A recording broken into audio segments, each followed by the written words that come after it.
En tout cas, balobi bo s'abonner massivement na chaîne ya Yemoko balobi Mère Fashion de Nathan officiel télévision.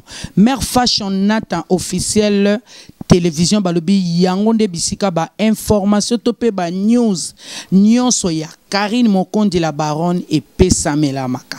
Yo a besoin oye baba information oye baba news ya Karine Mokondi la baronne. Konyo kwa matin chaîne ezaka moko oye yebi makamba Karine Mokondi nyonso oye lobaka ba vérité ya Karine Mokondi nyonso ezana Mère Fashion de Nathan officiel télévision.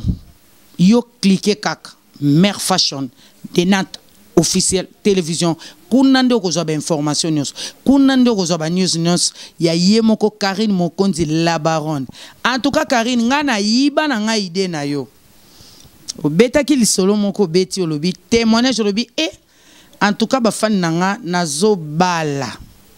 Nazo mona bato bakolia mbongo na ngezaka ba fan o ba supporter nga na faiblesse nanga ba futela nga ndako panda inani ba futela nga maina courant ngana yiba ki nanga maile na balobi ya malamu to yiba ya mabeto tika idango malamu wapi reconnaissance ngo kitoko wapi.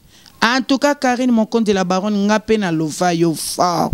En tout cas ngape na s'abonner déjà bino pe bo s'abonner déjà. Poto zwaka na biso ba nouvelle ya Karine Mokondi. Oh na loba kité. Mama ni mama yo wana koti masolo. Na sakabino mama ni mama soka koti masolo c'est que sérieux na kati. Ni tete sana kota kate. Mère Fashion de Nathan officiel balobi yangonde makambu.